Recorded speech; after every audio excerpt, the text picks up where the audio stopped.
Boa tarde, live surpresa começando por aqui. Sejam bem-vindos, bem-vindos. Boa tarde. Hoje o nosso tema aqui vai ser forte, hein? Quem está preparado? Quem está preparado? Estamos a poucos dias das eleições. Faltam 2 dias e muita gente, muito cristão e não cristão também, na expectativa de como vai ser domingo. Não sei se vocês acompanharam o debate ontem, se vocês estão acompanhando todas as notícias e o que está por trás da notícia. É sobre isso que nós vamos falar aqui hoje, sobre a importância desse momento, sobre a importância desta eleição. O que tem de novo, o que há de diferente das outras eleições? É o momento atual que nós estamos vivendo, é o momento atual que o mundo está vivendo. Existe uma grande expectativa e a gente vai entender melhor o porquê que essa eleição está causando tanta expectativa em todos nós e também no mundo, né? Porque o Brasil hoje em dia tem uma grande importância no mundo também, e vocês vão entender o porquê. Eu tenho um convidado especial, nós decidimos fazer essa live agora de surpresa. Eu quero muito a opinião dele. Ele é o Rafael Bittencourt, que tem um conhecimento incrível sobre geopolítica, ele é cristão, ele tem seus conteúdos agora na internet, no Instagram, no YouTube, que são acompanhados por milhares e milhares de pessoas e que confiam também na tua opinião. Então eu quero compartilhar a opinião deles e a minha com vocês também. Muita gente falando, política e religião não tem nada a ver. Gente, olha, eu não partilho dessa opinião. Até porque nós, como cristãos, somos cidadão do mundo, cidadão da terra. Nós devemos respeitar, sim, as autoridades. Quem lê a Bíblia sabe a respeito disso, sabe que o governo, que a autoridade já existia desde, muito tempo atrás. Já existiam leis, já existiam regras, já existiam a política, talvez não com este nome, mas isso já existia e faz parte da gente como cidadão, da gente que faz parte de uma sociedade, estarmos atentos em busca, sim, da nossa liberdade, mas lembrando que vivemos em uma sociedade. Quero vocês enviando perguntas, dúvidas, questões sobre isso, sobre esse momento, sobre a política, sobre o que tem a ver a religião, por que tantas igrejas, por que tantos pastores, por que tantas autoridades do mundo cristão estão se levantando, orando pela nação, pedindo para que a gente ore, para que a gente interceda. O porquê? O porquê que este momento tem sido tão importante e será decisivo para a nossa pátria. Eu quero que vocês entendam. Eu vou tirar aqui os comentários e quero que vocês mandem as perguntas aqui na interrogação. Deixa eu achar Rafael. Rafael, cadê você? Envie o seu pedido. E vá avisando já os amigos, avisem as pessoas. Deixa eu aqui enviar o convite para ele. Envia esse aviãozinho aqui, que a nossa live vai pegar fogo, hein, gente? Aqui, ó, Rafael. Vou convidar.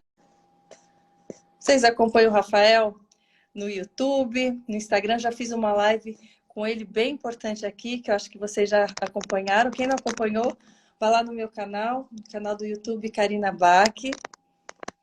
Para vocês que falam, Karina, não se misture com política, não se misture com isso, fique só falando de religião. Quando eu falo só de religião, quando eu falo só de Jesus, vocês reclamam, né? Também falam, posso só falar disso? Quando eu falo de outras coisas, não, fique falando só do outro. Gente, o povo é complicado, né? Mas, primeiramente, o que eu quero falar para vocês é que, independente de qual seja o voto de vocês, de qual seja a opinião de vocês sobre direita, esquerda, sobre o nosso país, sobre o nosso presidente, lembre-se de manter o respeito. né? Nós falamos tanto de liberdade, falamos tanto de respeito, falamos tanto que desejamos ser aceitos por todos, né? Sermos tratados com respeito. Então, o porquê que aquele que não partilha da mesma opinião que nós deve ser xingado, deve ser maltratado? Respeito acima de tudo. Respeite as diferenças também no vocabulário, né? Na forma com que você lida com as pessoas. É essa liberdade que nós devemos almejar, né? Principalmente a liberdade de sermos cristãos, de falarmos de Deus, de Jesus, sem levarmos pedradas, xingamentos. Se você não partilha dessa religião, se você não crê, então não trate aquele que crê com palavras ofensivas, com zombaria, né? Assim, o mal sempre volta para si mesmo.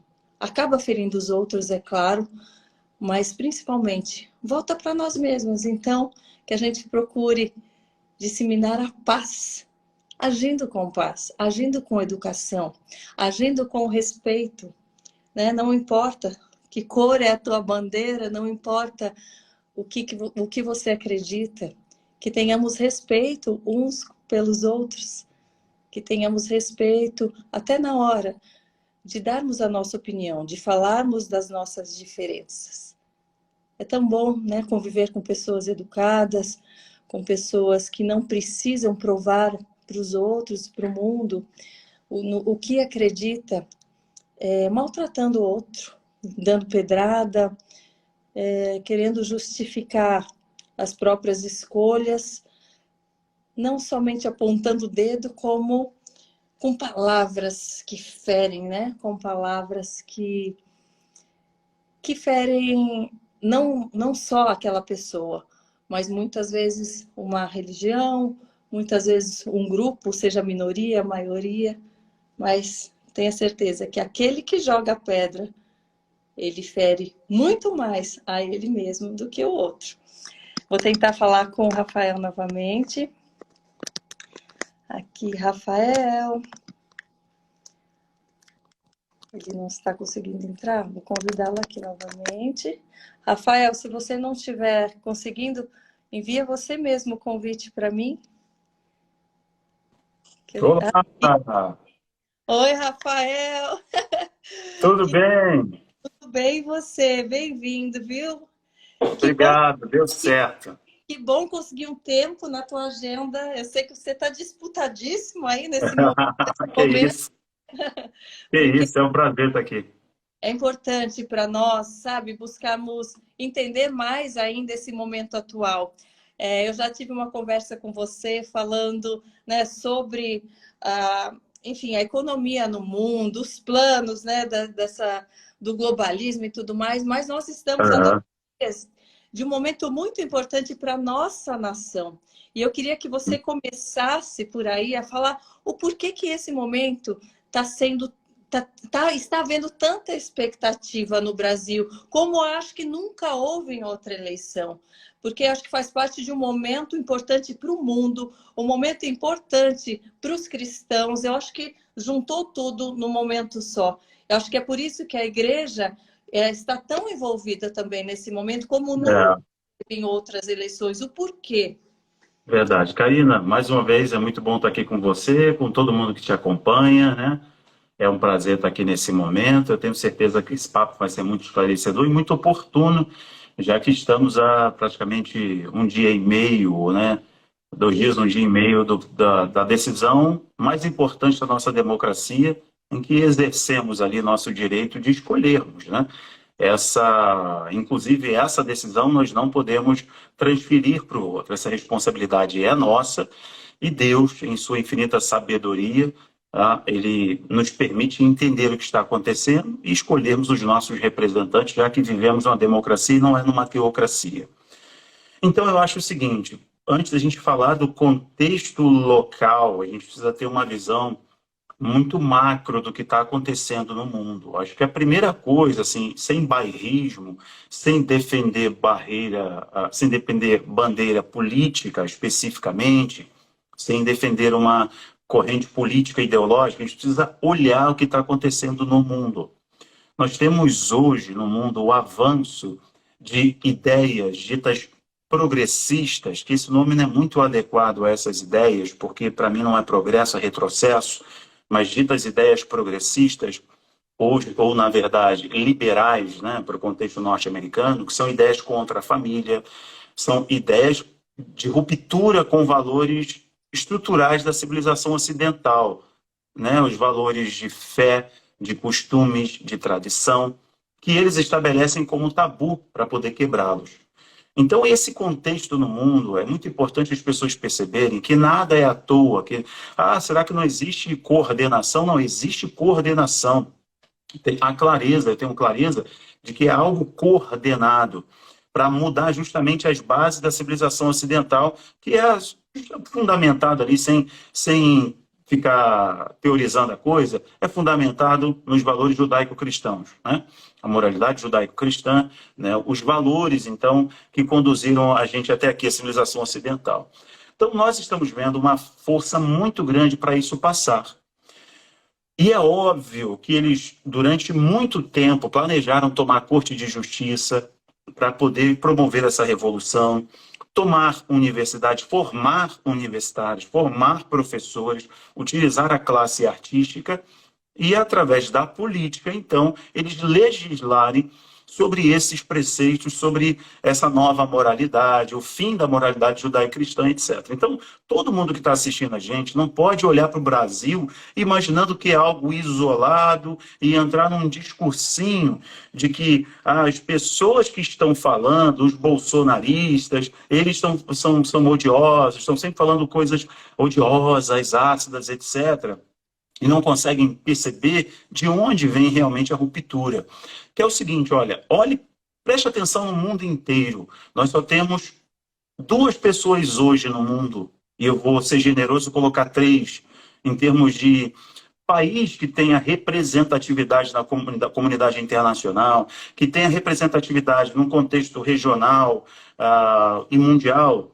São somente 2, mas eu vou incluir o terceiro aí. Eu estou falando de, hoje, Itália, que acabou de eleger uma primeira-ministra conservadora, que defende Deus, pátria, família.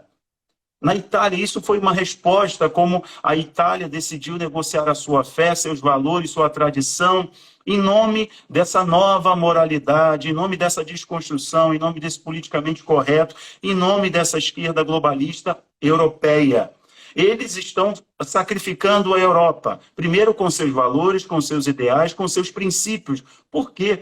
Uma nação que não tem mais valores, que não tem mais moralidade, que enfia um crucifixo no seu orifício, que veste uma divindade, o símbolo de uma divindade com as cores LGBTQP, por aí vai, perdeu os seus valores. São pessoas que perderam os seus valores, são facilmente transformadas em qualquer coisa, porque não tem mais uma história.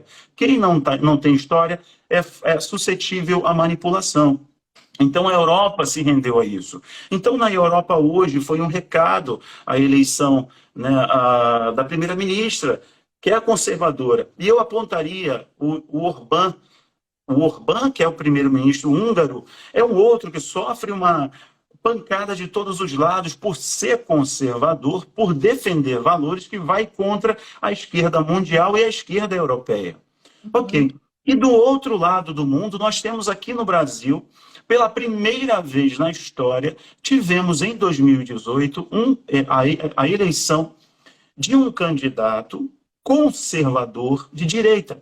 O Brasil nunca conheceu direita e nunca conheceu conservadorismo. Nós sempre tivemos ali o mais do mesmo. No Teatro das Tesouras, isso aqui não é uma teoria da conspiração do Brasil Paralelo. Isso é fato. Teatro das Tesouras, porque o PSDB e o PT sempre foram farinha do mesmo saco, sempre foram esquerda, um mais radical e outro mais moderado. Mas a lógica da alternância sempre foi isso. Então, quando chega no Brasil, em 2018, um cara sem recursos, um cara que está falando sobre Deus, pátria, família e liberdade, é um choque. É como se quebrasse um elo da engrenagem mundial para romper com esses valores. Então, por isso que desde 2018, a classe artística que foi doutrinada, desde a formação nas universidades, a classe jurídica estava muito bem acomodada dentro da lógica do assina aqui que eu te beneficio ali.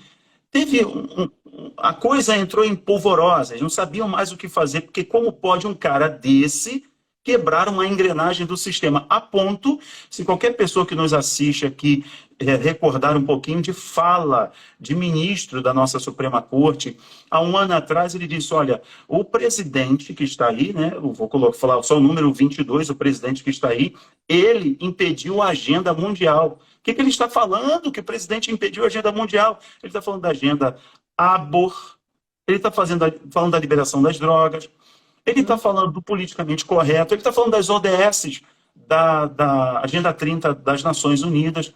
Então, vejam como a gente tendo uma perspectiva do que acontece no mundo e olhando para o Brasil, nós temos só um exemplo hoje, se contarmos a Hungria e hoje o Brasil, de pessoas que vão contra o que está sendo imposto no mundo. Então, o cristão e a igreja precisa ter essa perspectiva macro, essa visão macro. Por quê? Porque nós queremos liberdade para pregar a nossa fé, para pregar sobre Cristo. E do jeito que a coisa anda, se permitirmos essa onda globalista esquerdista, do politicamente correto, do ódio do bem, a nossa pregação, Karina, será discurso de ódio, como já estão falando que deva ser, né? Então... Eu percebo, assim, numa escala menor no meu próprio Instagram, o fato de eu postar coisas de Deus, de Jesus, quem é contra... Como responde com xingamento. E eu não vou no Instagram de quem não professa da mesma fé que eu para xingar, para jogar pedrada, para cada palavra de baixo calão que vem recheadas de ódio, de ira. É o que eu falei no começo, podemos ter diferenças, podemos ter religiões diferentes, mas Sim. a liberdade está nisso, é nesse respeito. Então, eu não vou, porque eu não cultuo imagens, quebrar um lugar que está repleto de imagem, tacar imagem na cabeça da pessoa, falar que aquela pessoa é isso, aquele outro. As pessoas estão com esse discurso de liberdade carregando e alimentando uma ira, um ódio que é muito perigoso, que não leva a paz. É verdade.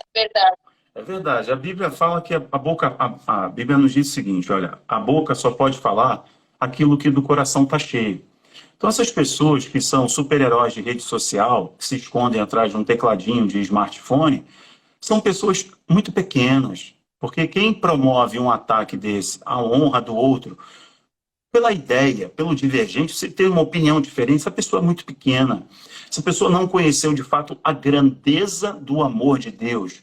Porque quem conheceu a grandeza do amor de Deus, ele prega a Cristo através do amor, ele prega a Cristo através do respeito, né? Olha, eu respeito as suas ideias, eu estou numa democracia, eu tenho o direito de expressar as minhas ideias enquanto cidadão. Sabe, Karina, você tocou num ponto aí que é muito interessante, que, olha, eu preciso falar sobre isso aqui. Muitos irmãos nossos ainda, praticam a mesma fé, professam a mesma fé, são cristãos evangélicos, especificamente, vou falar para eles. Nossos irmãos cristãos evangélicos, coloque também os cristãos católicos aí nesse bolo, mas especificamente os evangélicos. Durante muito tempo, nós tínhamos uma seguinte visão, que propositalmente foi nos pregada, que é, cristão não fala sobre política, cristão não entra em política, não entra nessas coisas, não entra, olha, continua lá na sua fé, fala sobre Deus, fala sobre a sua fé, mas não se envolva com isso. Isso é uma tática tão clara de ditadores, de manipuladores. Eles querem manter as pessoas que realmente podem fazer a diferença. Porque é o seguinte, o que é a igreja? A igreja é o corpo espiritual de Cristo. Quando o Senhor, depois daquela revelação de Pedro, de Simão, e Jesus olhando para eles ali e tal, e Simão fala assim, Senhor, Tu és o Cristo, Tu és o Filho do Deus vivo, né? Tu és o Cristo, Tu és o Filho de Deus vivo. O Senhor olha para ele, Jesus olha para ele e fala assim, Simão, Tu és rocha, Tu és Pedro, E sobre essa rocha eu vou edificar a minha igreja. Ele está falando sobre a revelação de que ele é o Cristo. Ele vai fortalecer a igreja. Então a igreja, primordialmente, ela é cristocêntrica. A revelação de que o único Senhor e Salvador é Jesus, é Yeshua. Ponto.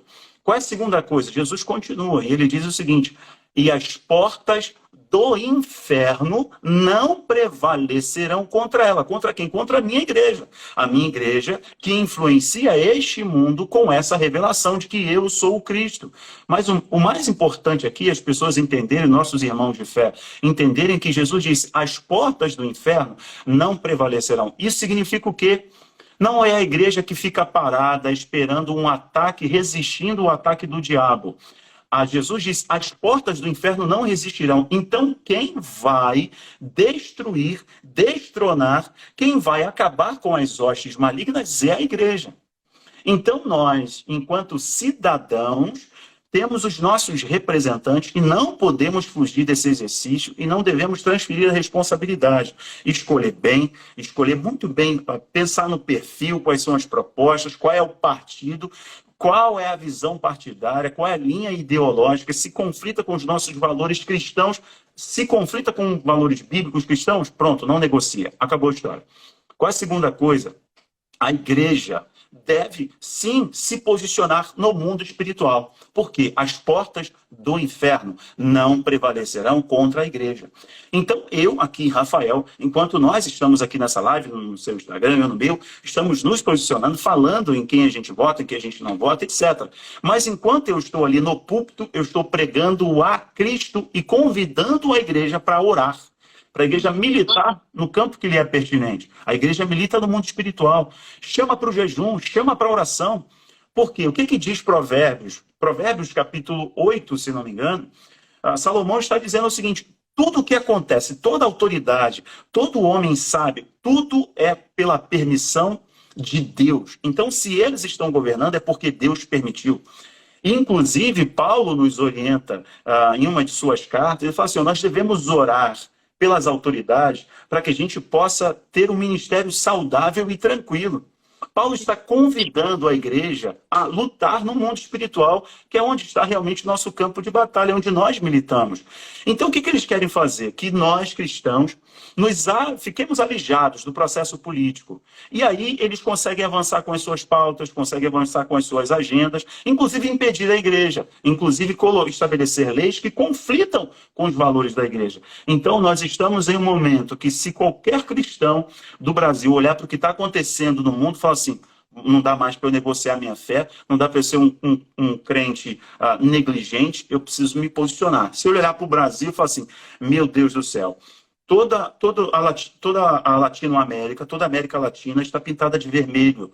E olha como eles estão avançando com leis que afrontam a Deus, que afrontam a lei de Deus. Então, como igreja, eu intercedo, eu oro, eu jejuo, eu me posiciono, eu evangelizo, mas como cristão, cidadão, que participa da democracia, eu também me posiciono a partir dessas leituras, dessas perspectivas. Mas a igreja não pode mais. E eu acho que esse sabe, Karina, eu acho que o grande desespero hoje, principalmente da esquerda do Brasil, é que a igreja não é mais ignorante. E aí que zicou, aí acabou. Aí, desculpe aqui o termo, é a treta. Por quê? A igreja não é mais ignorante. A massa cristã, vamos pensar assim, de católicos evangélicos, são mais aqueles tacanhos, que não se envolvem em nada, franciscanos, que fazem voto de pobreza, etc. Não. São pessoas que leem, assistem jornais, sabem de notícias e vão para as redes sociais expressar-se enquanto cidadãos, mas servos de Deus. E acho que é o grande problema. E a própria esquerda está perdida porque não entendeu isso e não conseguiu se comunicar com a igreja, com seus valores. Né? Sim, a gente tocou num ponto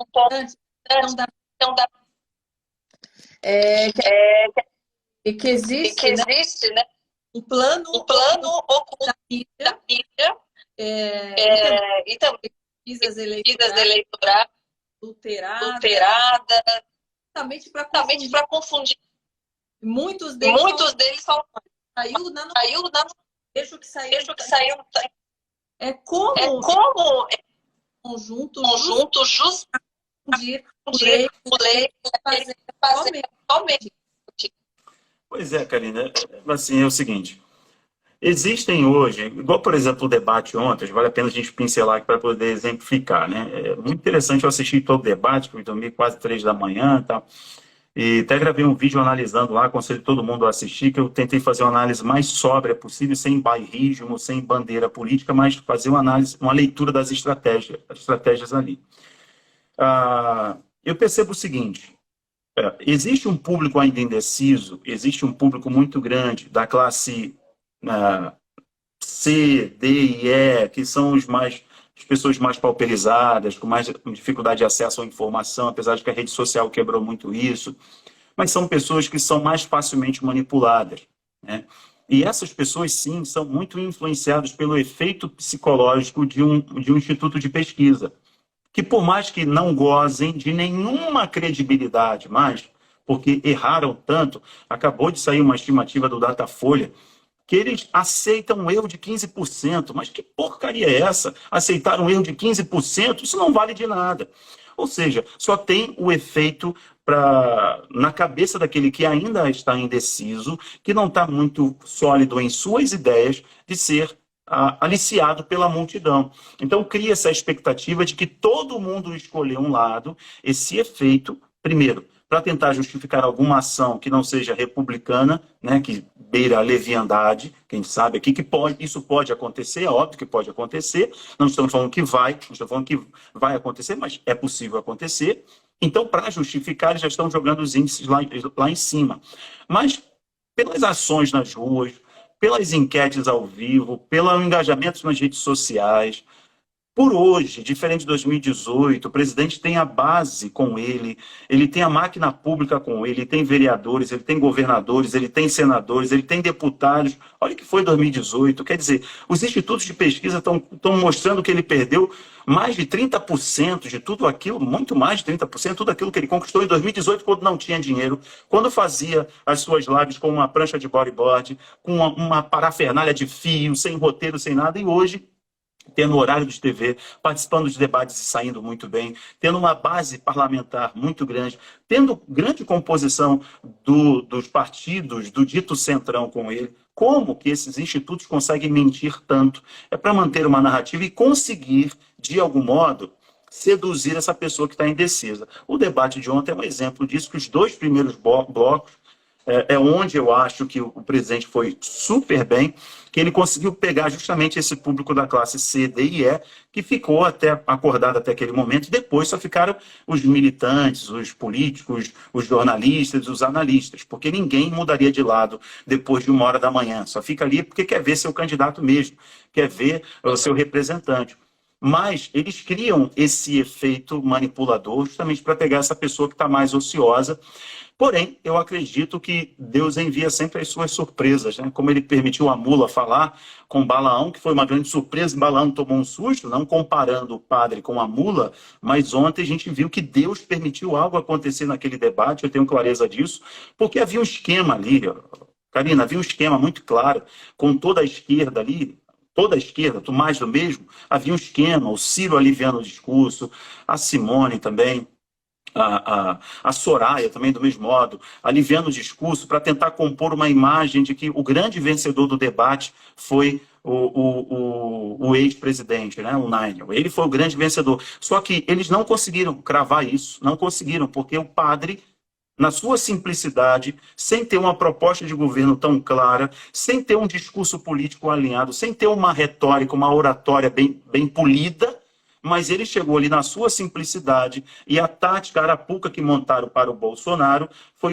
eles mesmos caíram. Então, acabou, para mim, ficou claro ali, conseguiu ofender a base a fé da base da maioria da população do Brasil, quase 80% da população do Brasil é de cristãos, então saiu super mal, o tiro saiu pela culatra, e mais uma vez, eu acho que foi permissão de Deus mesmo, para o brasileiro que estava indeciso perceber o que está em jogo, né? Eu percebi exatamente um desrespeito, uma afronta muito grande. Também tem sua de fé, tem, né?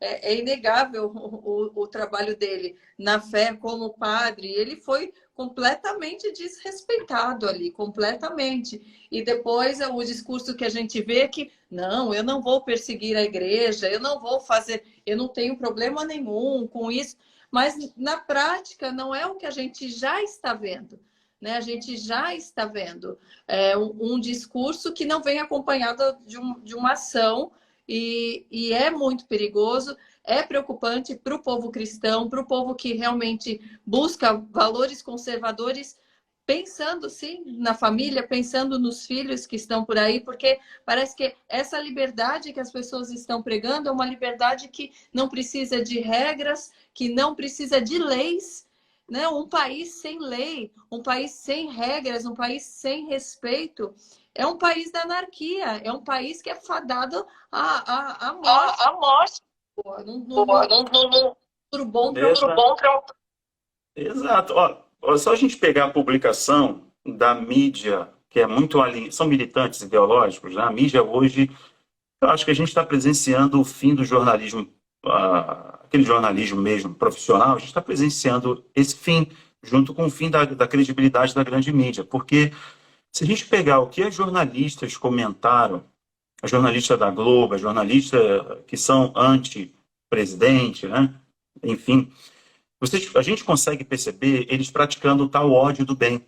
Eles falam que o padre deveria ser preso. O Jean Willis, que é um desse grupo aí dos ursinhos carinhosos, mas que se ele puder, ele cospe em todo mundo e ele exerce muito bem o seu ódio do bem. Tudo em nome da democracia, porque eles são os verdadeiros defensores da democracia. Veja, nesse tempo que nós estamos aqui, estamos falando de história, de princípios, de valores, de posicionamento, não precisamos ofender ninguém. Mas a gente não pode falar a mesma coisa do outro lado. A gente não pode falar isso, porque o Jean Willis foi para o seu Twitter, ele falou que o padre deveria ser preso. Essa é uma prática da Venezuela, essa é uma prática da Nicarágua, essa é uma prática dos regimes totalitários, e todo regime totalitário é fundamentado na mentira, porque sem mentira esse castelo de cartas não se forma, depende da mentira. Então eles vêm a público, fazem musiquinha, eles fazem teatralizações, conseguem sensibilizar as pessoas que são inocentes úteis para o sistema, ou que a Bíblia diz que o povo é destruído por falta de conhecimento. Então as pessoas que ainda são ignorantes, eles conseguem captar os jovens por causa das universidades. Eles conseguem fazer isso, mas quando eles têm a chance de serem democratas, de serem republicanos, de promoverem o respeito e realmente, né, respeitar um sacerdote, respeitar um padre, ele está ali na condição de político, mas ele é um padre e foi ferido no que ele se identifica. Então, olha só, o Jean Willis foi para o Twitter falando que ele tinha que ser preso, o cara tinha que sair dali algemado. Olha o ódio do bem. Então, para eles, é maravilhoso fazer isso. Eles podem fazer isso, porque são eles. E olha o que é interessante, é que quando a gente fala assim, ele pode falar que é padre, é um problema. Mas uma pessoa hoje que é um homem, pode falar que é uma mulher e você não pode falar nada. Olha só, a pessoa pode falar hoje que é qualquer coisa. Não, eu sou qualquer coisa. E você tem que me respeitar. Porque se você falar o contrário, você sei lá, seja taxista, fascista, misógino, machista, qualquer coisa, todos os istas do mundo. Por quê? Desde que eles pratiquem, desde que eles façam, não tem problema algum. É um ódio maravilhoso do bem. Mas se a gente transitar aqui, né, no campo das ideias, do respeito, ainda assim eles vão nos acusar que estamos atentando contra a liberdade. Não, vão pregar sobre amor. Essa é uma tática. Quando eles falam isso, às vezes entram nas minhas publicações e falam assim, prega sobre Jesus, para com esse negócio de política. Você vai olhar o perfil do cara, ele não tem nenhum seguidor. Ele criou a conta justamente por causa desses políticos para entrar nas suas publicações e te desencorajar a se manifestar enquanto cidadão. Sim. Então as pessoas precisam entender mesmo isso, porque, gente, nós estamos em guerra espiritual, isso é inegável. Não tem como a gente tirar o caráter espiritual disso tudo, porque se impede a pessoa de exercer seu pensamento, sua liberdade, exercer a sua fé livremente, isso é espiritual. Então não tem como negar que a gente está vendo isso acontecer agora. E ontem, né, vendo as publicações da esquerda, da mídia, sobre o padre, o que o ex-presidente, o que o Naine falou para o padre, o que a própria Soraya falou para o padre, ali ficou muito feio. Né? Ele não é padre. Se ele falar que ele é padre é porque ele se identifica como padre. Então, quer dizer, você não pode respeitar, ele fala que ele é padre, quer dizer. Então, a gente é obrigado a respeitar o cara que fala que é uma porta. Eu sou uma porta, então você tem que me respeitar. Mas um cara que está falando que é padre, que realmente é padre, foi consagrado como padre, exerce o sacerdócio, ele não pode ser respeitado por causa do seu posicionamento político? Então, veja, quem pratica o ódio... Rafael, falou sobre a Itália, história, né, de uma candidata conservadora, uma candidata cristã. Como é que estava a pesquisa lá? Você chegou a acompanhar também se ela já estava na frente, se também houve, né, alguma manipulação? Como estava antes?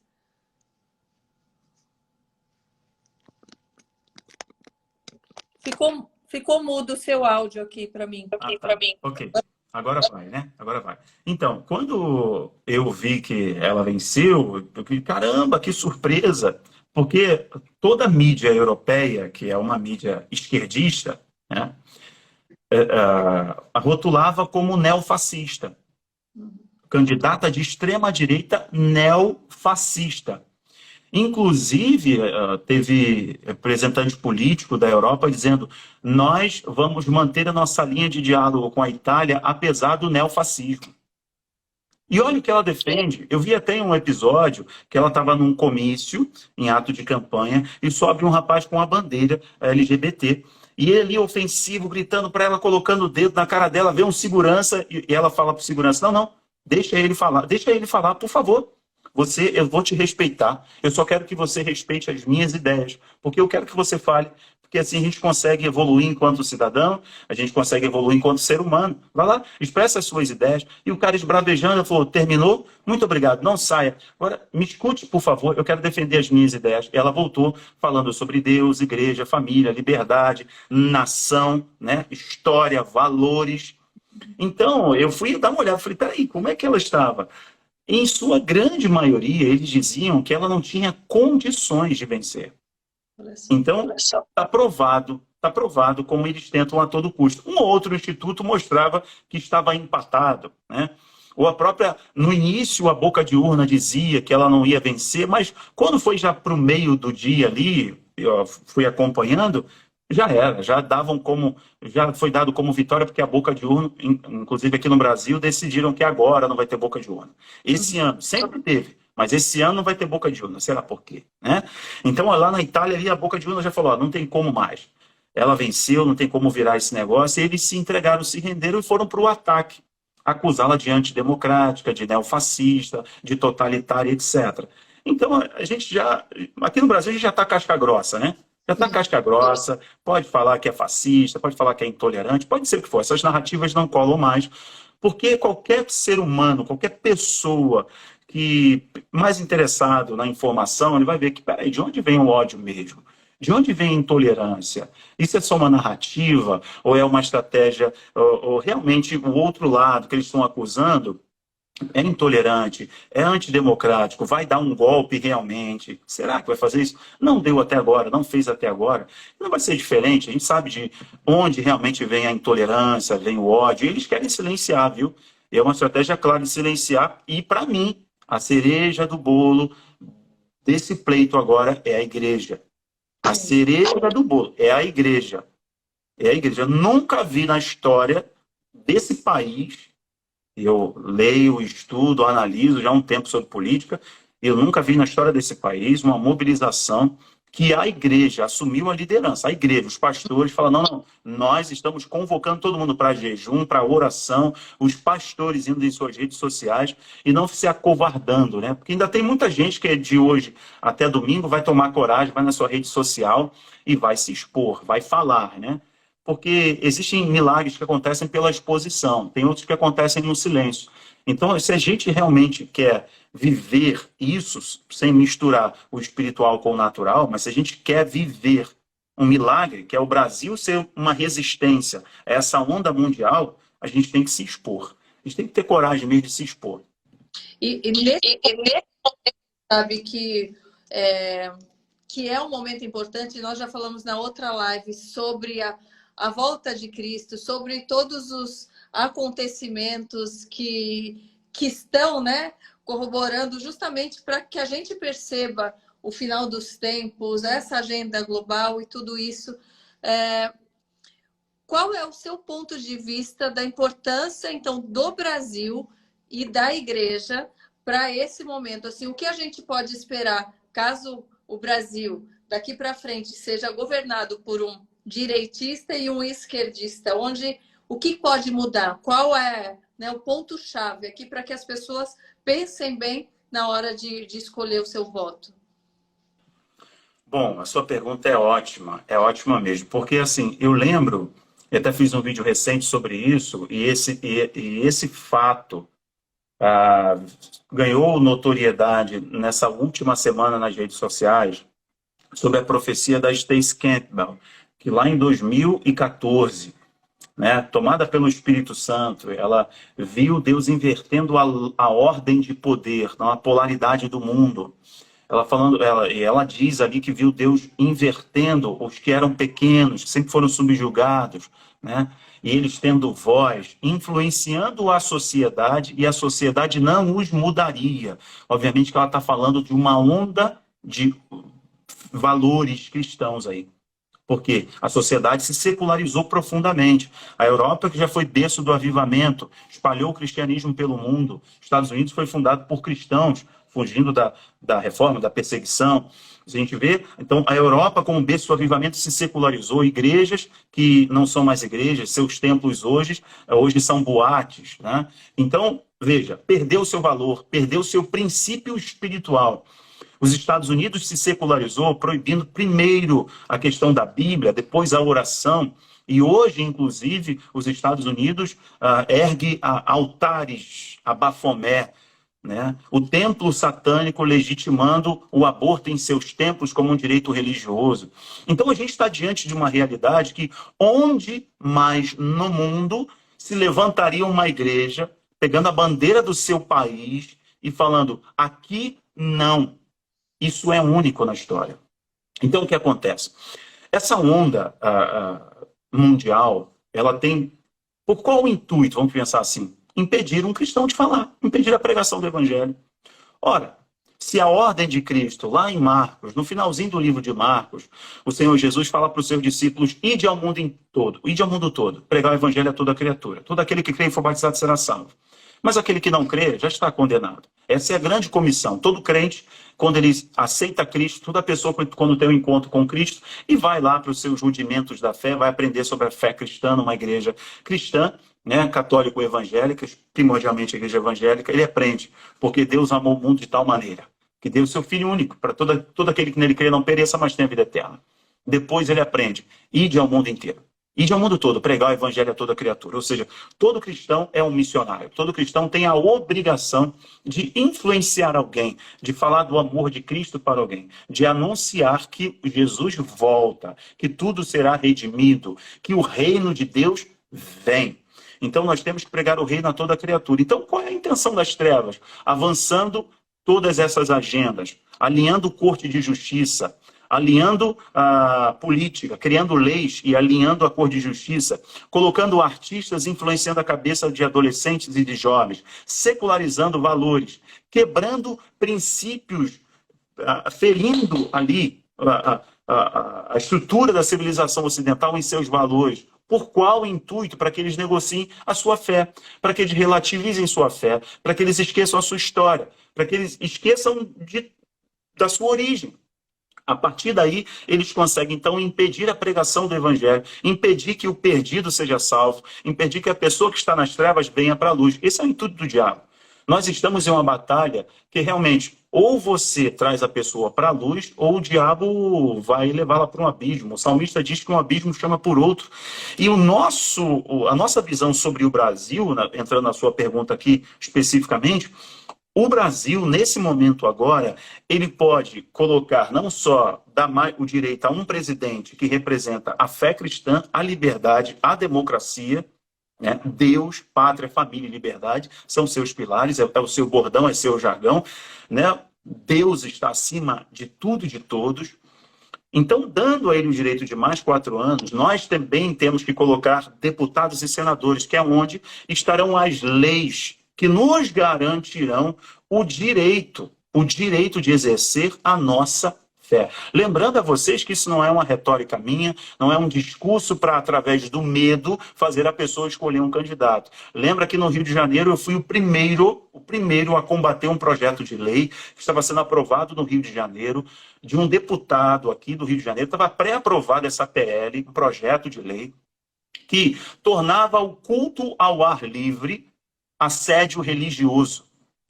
Então, imagine, eu lembro que logo quando eu me converti, Karina, eu me converti em um processo de milagre, já contei para você, que eu tive encontro com Cristo na UTI, né? Foi algo extraordinário, mas eu lembro que nos primeiros anos da minha fé, eu comecei a cantar, então a gente conseguia um palanque simples, umas caixas de som, e íamos para as ruas fazer evangelismo com a música simples, mas uma mensagem verdadeira.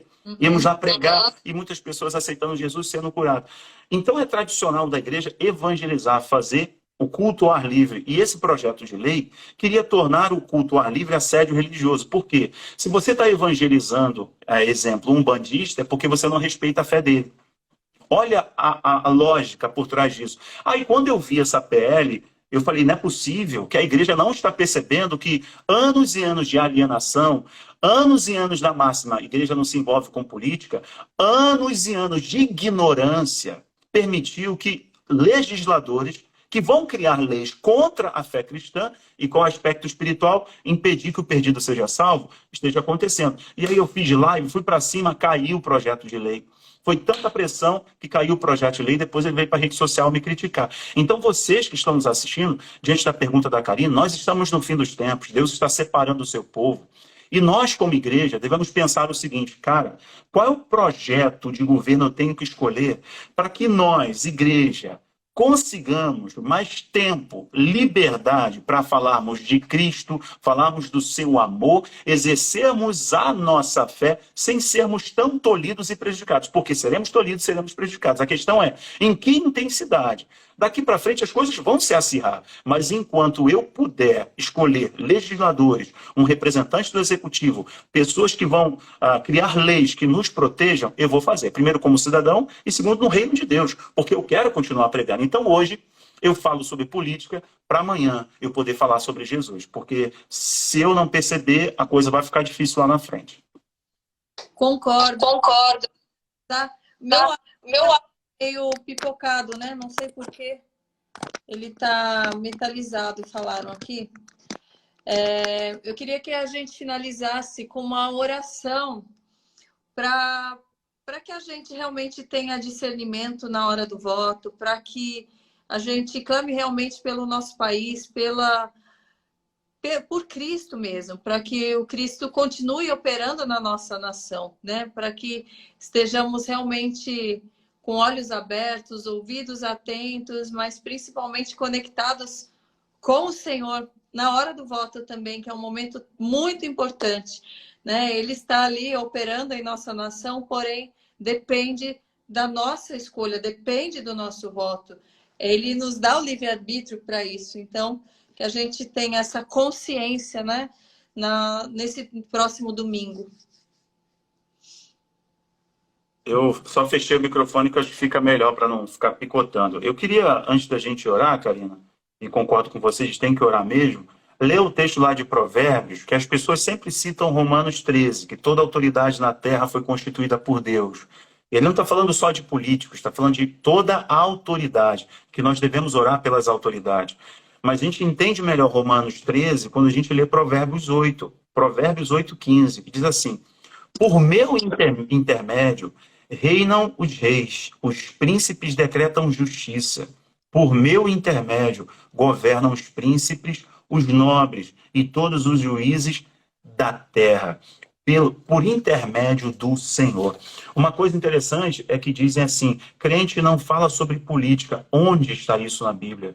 Não existe isso. Crente fala porque ele é um cidadão. Crente fala porque ele não vai negociar os seus valores. A gente sabe que o político ele pode avançar com uma lei que vai conflitar com os nossos valores.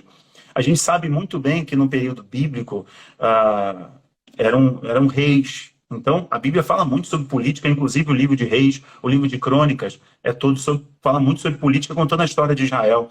No período dos apóstolos, é o período do Império Romano. Então, veja, hoje nós temos a democracia. Então, nós escolhemos os nossos representantes. Então, não podemos hesitar, não podemos nos omitir, tampouco transferir essa responsabilidade. A Bíblia diz assim: do que se queixa o homem? Queixa-se dos seus próprios pecados.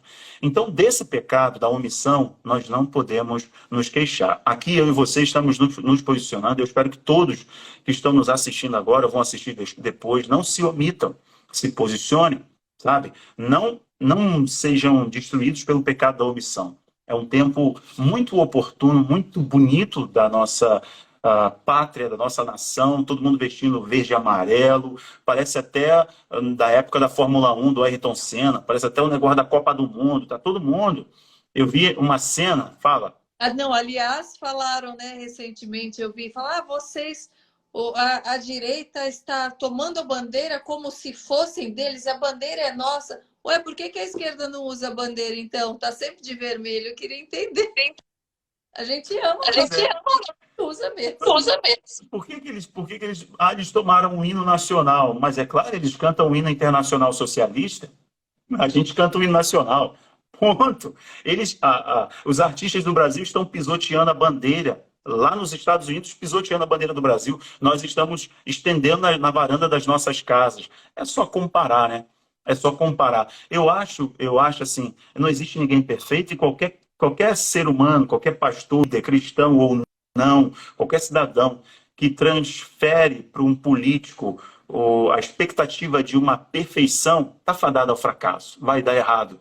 Mas nós estamos aqui buscando o melhor caminho para lutar e quebrar essa engrenagem globalista, essa engrenagem que é contra Deus, que é contra a família, que é contra a liberdade.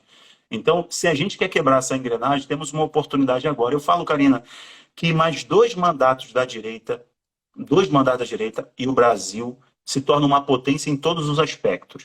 Eu falo com clareza, porque desde quando eu me converti, com 16 anos, que eu escuto, o Brasil vai ser um celeiro de profetas para o mundo.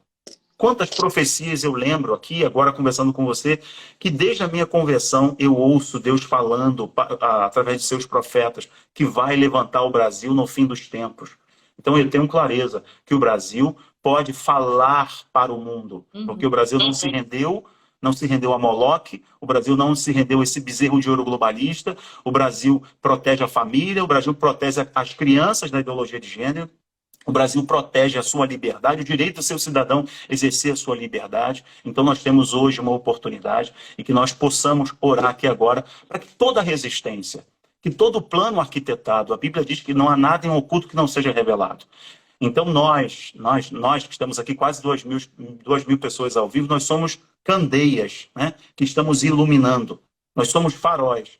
Então se a gente deixar a nossa luz brilhar, não vai ter treva que vai resistir. Então vamos orar. Pai, nós te damos graças no nome do teu Filho Jesus, porque sabemos que o Senhor nos escuta agora.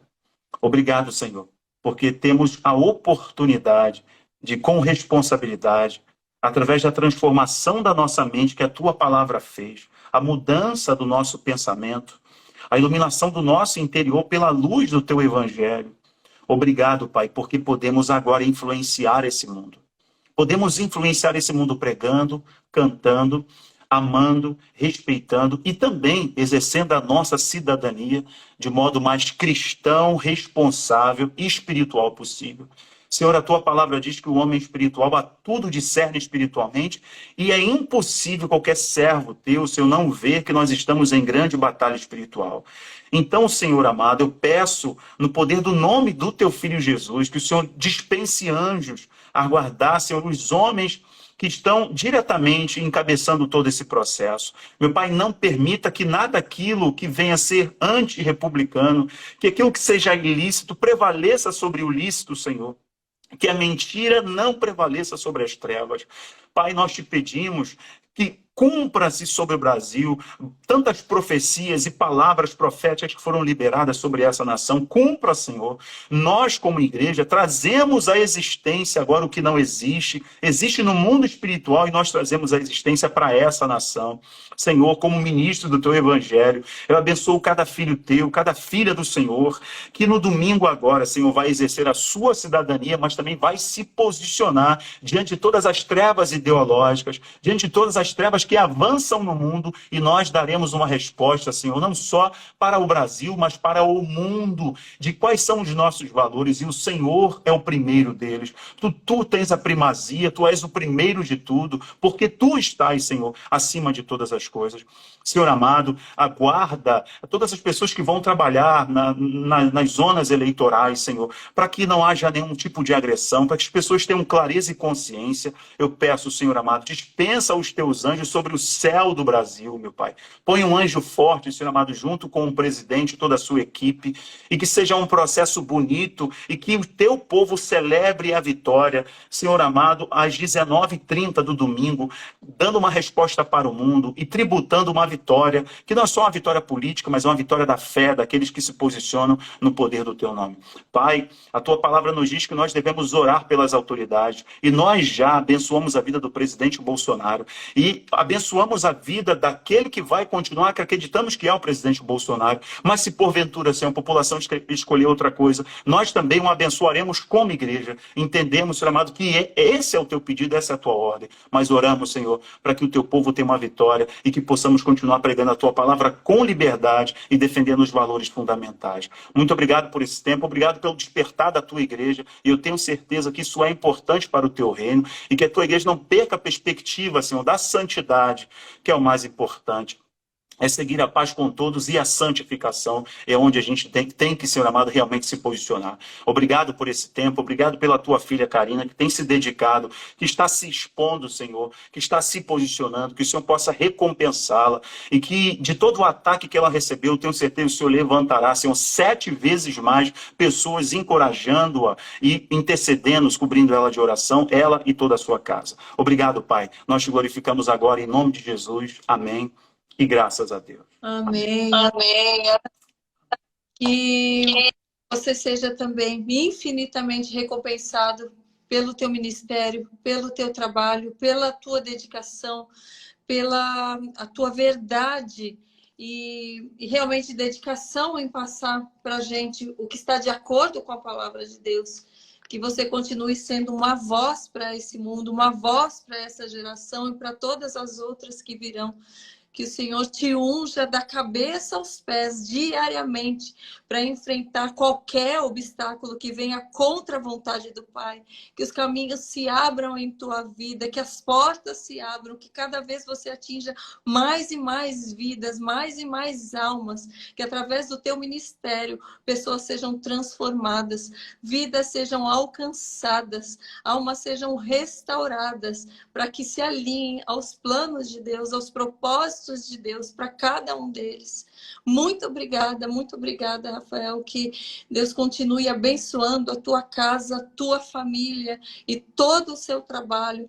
Que cada um que nos ouça agora, que estiver aqui nos ouvindo presente, que vocês sejam ricamente tocados, abençoados, que tenham os olhos abertos, os ouvidos abertos, que estejam alinhados ao plano de Deus, não tenham medo, não desanimem realmente, estejam fortalecidos de mãos dadas com o Senhor. Deixe o Espírito Santo tomar conta de vocês para poder orientá-los, para poder trazer paz, para poder trazer direcionamento, para que vocês não se sintam perdidos no mundo do jeito que está, no mundo onde tantas informações controversas vêm à tona, no mundo onde o mal está atuando fortemente para nos desmotivar, para nos entristecer, para fazer com que a gente perca a força. Que Cristo seja a sua força, que o Espírito Santo seja o seu condutor, o seu consolador, o seu restaurador, em nome de Jesus. Que você seja alcançado agora por essa palavra e que você compartilhe com mais e mais pessoas, para que elas compreendam que não é só uma eleição, que não é só um dia a mais, que não é só um governante, que tudo está trabalhando para os planos de Deus, que tudo está trabalhando contra os planos de Deus pelo outro lado. Então, que nós sejamos soldados, apostos, equipados com a palavra, equipados com coraça de justiça, equipados com toda a armadura do Senhor para enfrentar qualquer batalha. E assim estaremos fortes adiante, não seremos pisoteados pelo mal, não seremos pisoteados pela incredulidade, pelo desânimo, pelo estresse, por palavras que vão nos colocar para baixo. Estaremos tão fortes que estaremos à frente de qualquer batalha. Em nome de Jesus, seja alcançado agora. E muito, muito obrigado a todos vocês. Muito obrigado, Rafael. Que a gente possa continuar e continuaremos, que eu falo que aqueles que pensam que um dia a gente vai desistir, que a gente vai baixar a cabeça, olha, aqui do meu lado pode ter certeza que daqui até a eternidade vão ter que me engolir, não era assim que falava? Vão ter que me ouvir. E porque aqui Deus encontrou alguém e Cristo realmente profundamente que a raiz já está profunda. São 2 anos de conversão, mas ela está tão profunda que de mim nenhum mal arranca, nenhuma incredulidade, nenhuma palavra contrária, nada, nada. E se falo desse Cristo que transforma, é porque ele realmente transforma a minha vida, ele transformou a minha vida e continua me levantando diariamente. É por isso que eu falo, porque eu quero que outras pessoas também sejam fortalecidas e alcançadas. Muito obrigada, viu? Era para ser um papinho de meia hora, falamos por 1 hora. Te agradeço imensamente, viu? Nada, eu que agradeço, foi um prazer, eu acho que esse tempo é muito oportuno, né? E vamos ver se de repente até domingo a gente consegue de novo em algum momento aí bater um papo e vai ser importante para todo mundo. Obrigado, viu? Um beijo em todos os seus apoiadores. Tchau, fiquem